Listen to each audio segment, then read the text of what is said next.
உங்க அம்மா கிட்ட கண்ணில்லாத குருடன் ஒருத்தன் வந்துட்டு போனான்னு சொல்லப்பா. சொன்னா போக மாட்டியா? உம்போனிலே சொல்றேன், போப்பா போப்பா. இப்பவாது அப்பா அண்ணியப்பா, இது போதும்பா. சொல்ல சொல்ல நின்னுகிட்டே இருக்கிய. தமிழ்ல சொன்ன புரியாதா? இங்கிலீஷ்ல சொன்னுமா? Get out. கெட் அவுட் ஆயிட்டாலே கெட் அவுட் தான்ப்பா.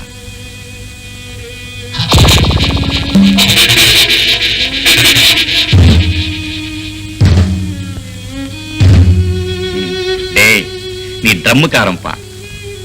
சிக்னல் நல்லாவே கொடுக்கறேன். நான் வரேன்ப்பா.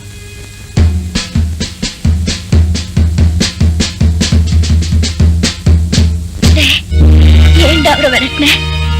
நீ வேறமா, அவன் கண்ணை பார்த்தாலே கொலகாரனாட்டா இருக்கு, அதனாலதான் விரட்டின.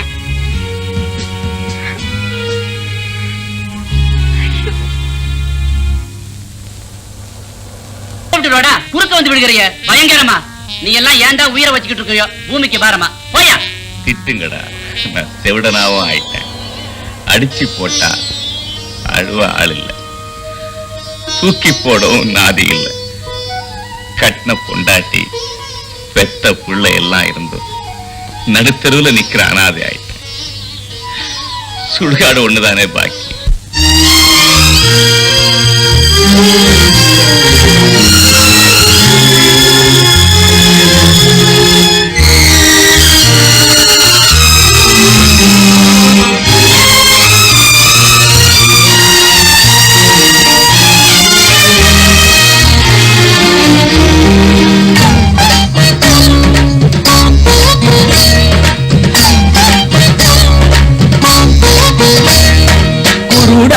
கவிஞனுக்கு ஊதாப்பு என்ன, ரோசாப்பு என்ன, செவிடான ரசிகனுக்கு கல்யாணி என்ன, காம்போதி என்ன. பூ மணக்காது, குழல் மணக்காது, உயிர் இருக்காது, உடல் தேடும் காடு. பூ மணக்காது, குழல் மணக்காது, உயிர் இருக்காது, உடல் தேடும் காடு.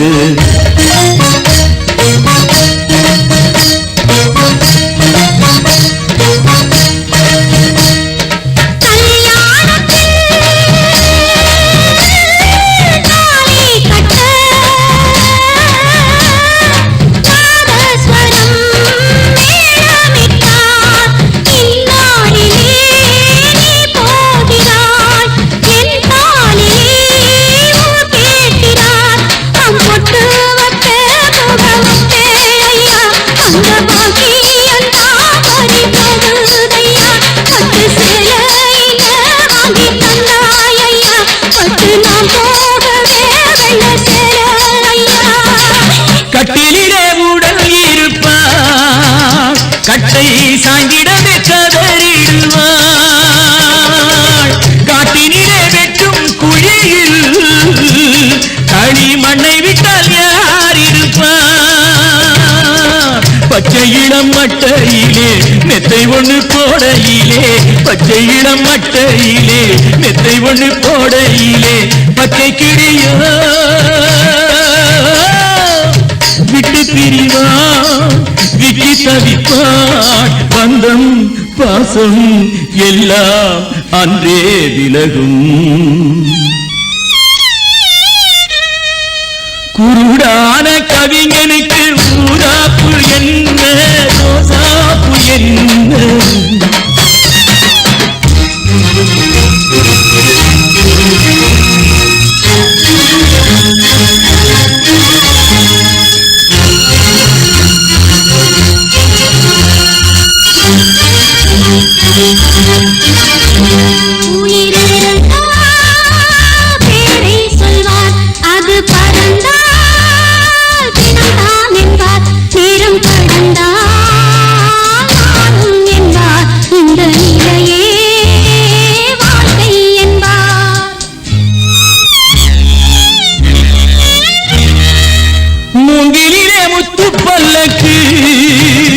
ஆகில் ஏறி செல்ல சொத்து எதற்கு?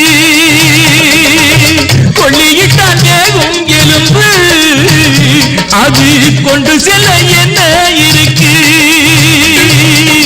ஊர்வலத்தை நடத்திட ஊர்ஜனங்கள் நடந்திட ஊர்வலத்தை நடத்திட ஊர்ஜனங்கள் நடந்திட பார்த்து ரசிக்க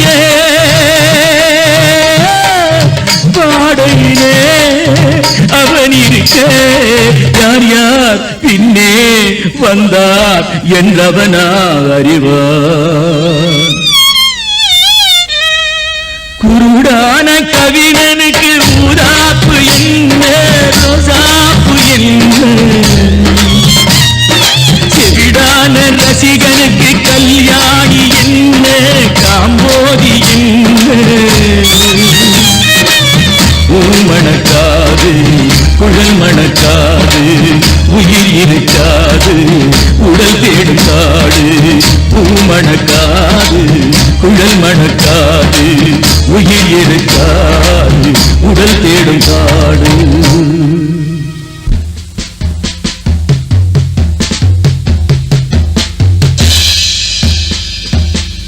அப்படி வாசிக்கூடாது. எப்படி வாசிக்கணும்? வாசித்துருவாயா? வாசி காடன் பார்க்கலாம். வாசி காட்டுறப்பா. பொட்ட சுத்தி வாயா, கைய குடியா. பேலன்ஸ் பண்ணியாச்சா? பாலசுமணி வந்துட்டாரா? இதோ கிளம்பிட்டேன். இதோ வந்துட்டேன்.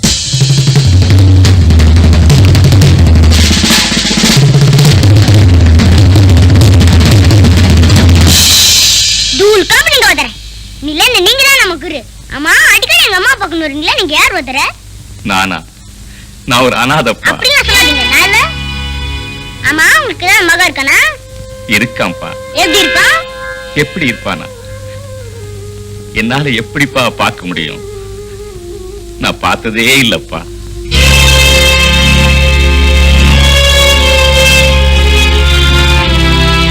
உன்ன மாதிரியே இருப்பான்ப்பா. ஆனா நீங்க வதற. நீங்க உங்க மகனை பார்த்தது இல்ல, நான் எங்க அப்பா பார்த்தது இல்ல. எங்க அப்பா டம் அடிப்பான வதற. எங்க அம்மா சொன்னாங்க.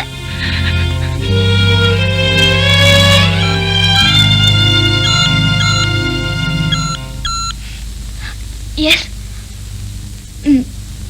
இதோ வந்துட்டேன். ஓகே கீதா, நீ பாட ஆரம்பிச்ச நாள்ல இருந்து இது வரைக்கும் இத்தனை டேக் நீ வாங்கினதே இல்லை. ஆனா இன்னைக்கு ரெக்கார்டிங் தியேட்டர்ல 14 டேக் வாங்கியும் உன்னால சரியாவே பாட முடியல. நானும் பார்த்துக்கிட்டே தான் வரேன். கொஞ்ச நாளும் மனநிலையே சரியில்லை. இதுக்கெல்லாம் காரணம் சிவாவா தான் இருக்கணும்னு நினைக்கிறேன். உனக்கு ஆட்சேபம் இல்லைன்னா சிவாவோட கண் ஆபரேஷனுக்கு நான் ஏற்பாடு பண்றேன்.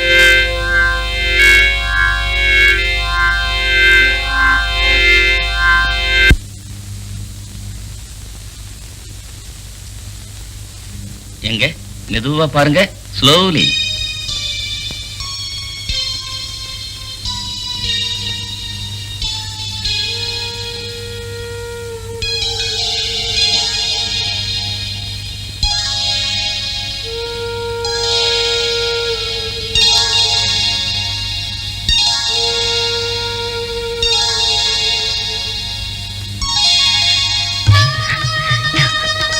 மிஸ்டர் சிவா, இப்ப உங்களால நல்லா பார்க்க முடியுது இல்ல? பார்க்க முடியுது டாக்டர். கண்ணுல ஒண்ணும் உறுத்தல் இல்லையே? இல்ல. Now you are okay. Mister Ramanan, ஆக்சுவலா ஆபரேஷன் முடிஞ்சு கட்டவத்த உடனே கண்ணுல லேசா உறுத்தல் இருக்குனார். Now he is okay. Operation சக்சஸ்ஃபுல்லா முடிச்சிட்டீங்க. Thank you doctor. என் கையில என்ன சார், எல்லாம் ஆண்டவன் டச்சு. உங்ககிட்ட இன்னைக்கு நான் கொஞ்சம் தனியா பேசணுங்க. அதுக்கு என்ன கீதா, பேச. ஒண்ணும் இல்ல,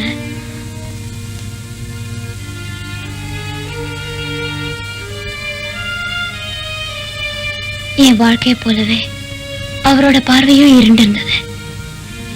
ஏதோ உங்க புண்ணியத்துல எங்களுக்கு வெளிச்சத்தை தந்துட்டீங்க. என் புண்ணியம் என்கிட்ட சொல்ற, எல்லாம் நீ செஞ்ச புண்ணியம்.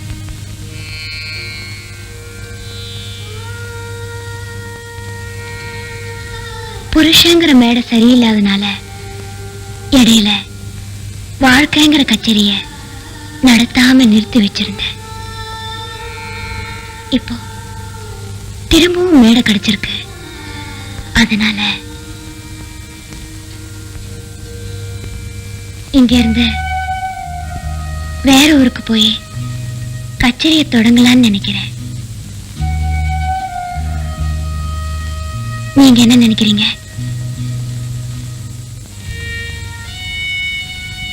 கீதா, இதே படகுலதான் நீ ஏற்கனவே பயணம் செஞ்ச. படகுதான் பாதியிலே கவுத்துட்டுடுச்சே. எப்படியோ தெய்வத்தினமா கரையேறிட்ட. திரும்பவும் இதே படகுல தான் போக போறேங்கிறியா? நல்லா யோசிச்சுதானே முடிவெடுத்த? படகு பழசுதாங்க. ஆனா அவருக்கு வாழணும்னு வாழ்க்கையில ஏற்பட்டிருக்கிற பிடிப்புங்கிற துடுப்பு புதுசுங்க. உன்னோட நம்பிக்கை வீண் போகாம இருந்தா சரி. பாரமா இருந்த என்னையும் என் குழந்தையும் வச்சு காப்பாத்துனீங்க. எத்தனை ஜென்மம் எடுத்தாலும் நன்றி கடன் தீராதுங்க. ஏதோ மன நிம்மதிக்காக நாங்க 3 பேரும் எங்கேயாவது போய் செட்டில் ஆயிடலான்னு நினைக்கிறோம். கீதா, நீ எங்க இருந்தாலும் நல்லா இருக்கணும்னு நினைக்கிறத தவிர என் மனசுக்கு வேற ஒண்ணும் தெரியாது. இன்னைய வரைக்கும் நீ பாடுபட்டு சேர்த்த எல்லாத்தையும் உன் பேர்ல தான் எழுதி வச்சிருக்கேன்.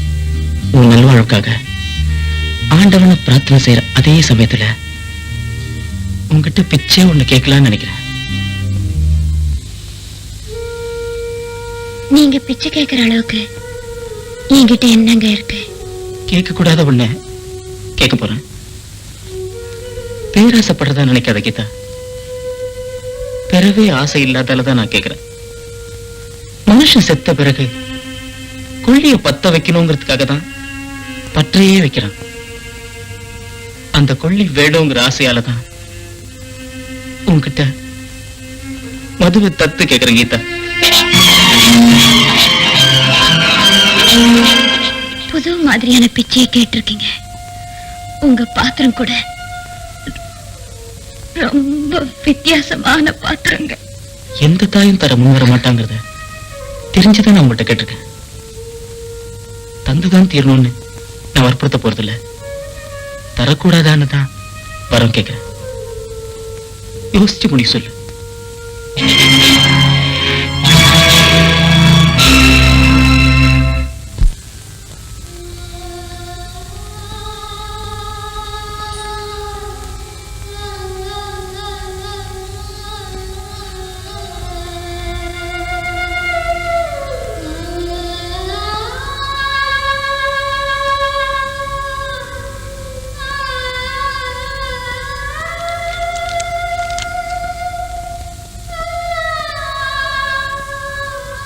வேற யாராவது கேட்டிருந்தா தட்டி கழிச்சிருப்பேன்.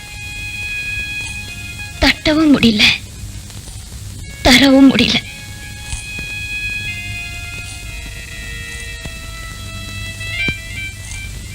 என்னங்க, அவர் நம்ம பையனை தத்து கேட்கிறாரே, கொடுக்கலாங்கிறீங்களா வேண்டாங்கிறீங்களா? என்னங்க, நான் கேட்டுக்கிட்டே இருக்கேன். கீதா, இத்தனை நாளா நான் குருடாத்தான் இருந்தேன். ஆனா இந்த விஷயத்தை பொறுத்த வரைக்கும் நான் ஒரு ஊமையா இருக்கத்தான் விரும்புறேன். உங்களுக்கு என்ன பட்டம் படாம பேசுறீங்க? 10 மாசம் சுமந்து பெத்தவளாச்சே, அதான் படாத பாடுபடுற. இருக்கிறவங்கள பார்த்து தானம் கேட்கணும்னு சொல்லுவாங்க. என்ன பார்த்து கேட்டா 2 இருந்தாலாவது 1 கொடுத்துடலாம். என்கிட்ட இருக்கிறதோ 1 தானே. எனக்கு 1 தாங்க தோணுது. தன்னால பூக்கவே முடியாத போயிட்டு ஒரு அத்தி மரம் பக்கத்துல பூத்து தொங்கின அவரைய பார்த்து ஒரு பூவை கடனா கேட்டுதான். பாவம், அந்த அவரை கிட்ட இருந்ததோ ஒரே ஒரு பூ தானே. அத போய் எப்படி கொடுக்கறதுன்னு யோசிச்சு பார்த்ததான் கடைசியில அந்த அத்தி மரத்தால என்னைக்குமே பூக்க முடியாதே. நாம நினைச்சா நாளைக்கே வேறொரு பூவை பூத்திக்கலாமேன்னு இருந்த ஒரே ஒரு பூவை அந்த அத்தி மரத்துக்கே கொடுத்துடலான்னு முடிவு பண்ணிடுச்சா.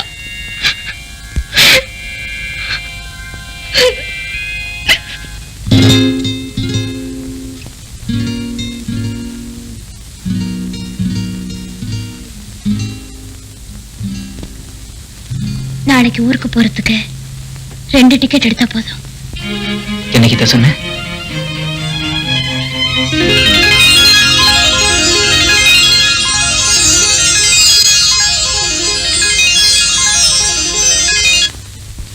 காலையில் நம்ம 2 பேரும் மட்டும் தான் ஊருக்கு போறோம் இல்ல?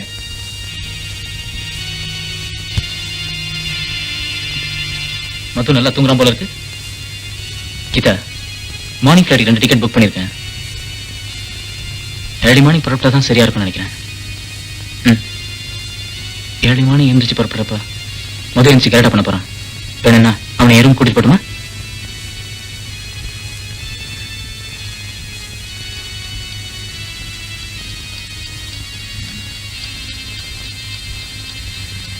Good night. வரேன் சிவா. இவ்வளவு பெரிய தியாகத்தை செய்வேன்னு நான் எதிர்பார்க்கவே இல்லை கீதா. எத்தனை ஜென்மம் எடுத்தாலும் இதை என்னால மறக்கவே முடியாது.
ஹலோ, யாருங்க பேசுறது? போன்ல பேசுறதால குரல்ல கூட அடையாளம் தெரியலையாடி. நான் தாண்டி சிவா பேசுறேன். என்னங்க இது? நீங்களா? எங்க இருந்து பேசுறீங்க? உங்களை எங்க எல்லாம் தேடுறது? நாம ஃளைட்டுக்கு டைம் ஆயிடுச்சு. நான் பதறி போயிட்டேன் தெரியுமா? நீ பதறி மட்டும் போலேடி, வெறும் பதறாவே போயிட்ட. என்னங்க இது? ஏன் இப்படி பேசுறீங்க? எனக்கு ஒண்ணுமே புரியலையே. ஏன் இப்படி காரசாரமா பேசுறீங்க? உங்களுக்கு என்னாச்சு? காரசாரமா பேசுறேனா? அதுக்கு காரணம் நீ சோரம் போனதாண்டி. என்னடி பேச்சு நின்னு போச்சு? மூச்சே நின்னு போயிருக்கணும், பேச்சு தானே நின்னு போயிடுச்சு. இன்னும் என்னென்ன பேசணுமோ பேசுங்க. நீ ரோஷக்காரிக்கிறியா? இல்லடி, வேஷக்காரி. நேற்று ராத்திரி ஒரு நாடகம் நடத்துறைய, அதுல தாண்டி உன் சுயரூபமே தெரிஞ்சது. உன் உதிரத்தை எல்லாம் கொட்டி வளர்த்த புள்ளைய யாரோ ஒருத்தருக்கு தத்து கொடுத்த பாரு. அதனால தாண்டி ஓரத்தத்துக்கும் அவரத்தத்துக்கும் இடையில ஏதோ ஒரு சம்பந்தம் இருக்குங்கிறது என்னோட வாதம். சபாஷ், ரொம்ப நல்ல வாதம். வக்கீலா இருந்திருந்தா திரும்ப வாதாடி இருப்பேன். வக்கீல்லாதவள் ஆயிட்டேன்னு. வக்கீல் இல்லாதவள் நீ வழிக்கு விழுந்தவன். கரெக்ட். வழி தெரியாம வீதியில வழிக்கு விழுந்துங்களேன்னு சொல்லிட்டு விழி கொடுத்தேன் பாருங்க. அதான் விதி என்ன பார்த்து வழிக்கு விழுந்தவளேன்னு பேச வைக்குது. Carry on mister Siva. Of course கண்ணு கொடுத்தேன், அதுக்காக கையெடுத்து கும்பிடுறேன். ஆனா ஒரு பொண்ணுக்கு கண்ணுன்னு சொல்லக்கூடிய கற்புங்கிற கண்ணையே இழந்துட்டிருக்கிறேன். குருடனா இருந்தேன், அப்ப எனக்கு எல்லாமே இருட்டா தெரிஞ்சது. நீ எனக்கு கண்ணு கொடுத்த, இப்ப எனக்கு எல்லாமே வெளிச்சமா தெரியுது. ஆனா நீ மட்டும் இருட்டா இருக்கேடி. அதாண்டி கண்டத பேசுறேன். நீங்க கண்ணால கண்டத பேசலங்க, வாய்க்கு வந்தபடி கண்டத பேசுறீங்க. உள்ளது சொல்றது என் கடமை இல்லையா? அதான் சொல்றேன்.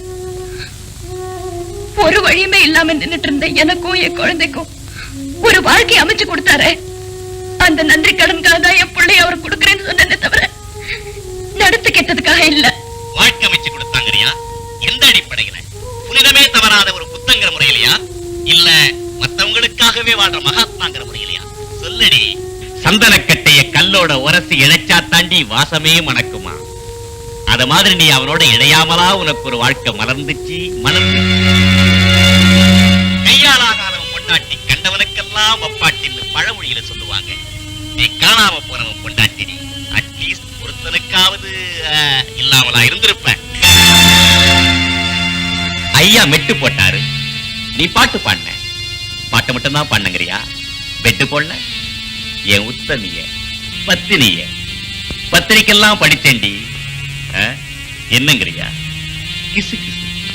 நீ கொடுத்த கண்ணை வச்சு தாண்டி படிச்சேன். இப்ப தாண்டி தெரியுது உன் பகல் வேஷம். 2 பேரும் ஒரே வீட்டுல இருந்திருக்கீங்க. ஆம்பளை அவன் ஒருத்தன் தான். கையில தேன் இருக்கு, ஒரு சொட்டு கூட எடுத்து சுவைக்காம சும்மா ஈ ஓட்டிக்கிட்டு இருந்தான்னு என்ன நம்ப சொல்றியாடி? விலாசம் தவறின கடிதம் நலமோதுக்குள்ள அது மேல ஒரு முத்திரை இல்லடி, பல முத்திரை. நீ என்ன விட்டு விலகி பல நாளா அவனோட வாழ்ந்திருக்க, உன் மேல ஒரு முத்திரை தாங்கறியா? நீங்க திருந்திருப்பீங்களோன்னு உங்க மேல புது முத்திரை போட்டேன் பாருங்க. நான் தாங்க தோத்துட்டேன். பித்தளை பாத்திரத்துல புளிய பூசி வச்சா அது பளபளப்பாய் ஜொலிக்கிறது கொஞ்ச நாளைக்கு தானா? ஏன்னா பாசி படிஞ்சா மறுபடியும் பழசாயிடுமா? அதே மாதிரி நீங்க புது பாத்திரமா மாறிருப்பீங்களோன்னு நினைச்சேன். பழைய பாத்திரமாவே மாறிட்டீங்க. சீதை மேல சந்தேகப்பட்ட ராமன் கூட உத்தமையான சோதிக்கிறதுக்கு ஒரு அக்னி பரீட்சையாவது வச்சாராம். எனக்கு எந்த பரீட்சையுமே வைக்காமலேயே என் மேல பழிய போடுறீங்களே, என்னங்க நியாயம்? நான் உங்ககிட்ட கொஞ்சம் தனியா பேசணும்னு நினைக்கிறேன். நீங்க ஏர்போர்ட்ல தானே இருக்கீங்க?